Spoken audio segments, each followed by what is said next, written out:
Bom dia, meus irmãos, bom dia, amigos, que a graça do Senhor renove sua força nessa manhã. Hoje é 4 de março e nossa meditação hoje é em Romanos 16:24. Dentro de um contexto de saudação final da carta, o apóstolo Paulo diz: a graça do nosso Senhor Jesus Cristo seja com todos vós. Amém. Romanos 16:24. Ao chegar ao capítulo 16, dessa carta aos Romanos, nós encontramos algo muito especial. Uma longa lista de nomes que o apóstolo Paulo cita, homens, mulheres que serviram fielmente ao Senhor. Ele menciona cooperadores, pessoas amadas, que trabalharam com dedicação, pessoas que arriscaram a própria vida pelo Evangelho. Embora o versículo 24 seja uma bênção final, que ele está inserido, nesse ambiente de gratidão e reconhecimento que o apóstolo Paulo tem. Paulo, ele não termina a carta falando só de doutrina ou de ensino, mas falando principalmente de pessoas. O evangelho que ele pregou aqui gerou relacionamentos, parcerias, ministérios, comunhão verdadeira. Essa é a lição que aprendemos aqui, que o reino de Deus é construído com cooperação. O grande apóstolo dos gentios não trabalhou sozinho. Então, ele nos ensina que não trabalhamos sozinhos. Ele reconhece cada servo, cada família, cada cooperador. E nós precisamos fazer isso também.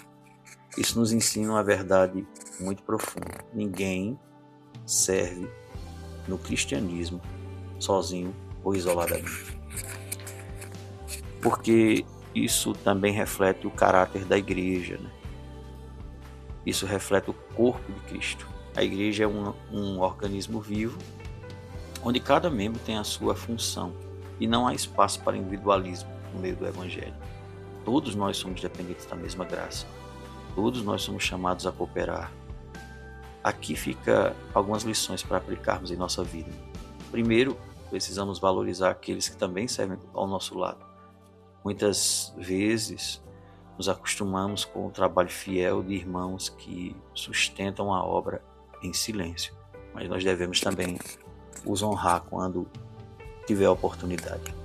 Segundo, nós precisamos estar dispostos a ser cooperadores também, não apenas espectadores da obra, mas participantes da missão ativa do Evangelho.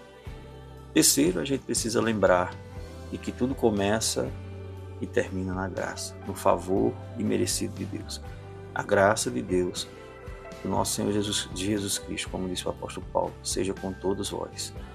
É a graça que chama, é a graça que sustenta, é a graça que recompensa.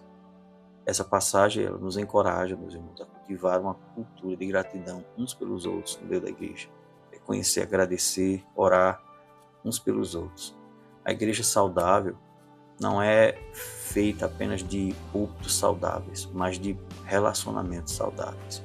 Para concluir, meus irmãos, o apóstolo Paulo encerra essa carta abençoando a todos com a graça de Cristo.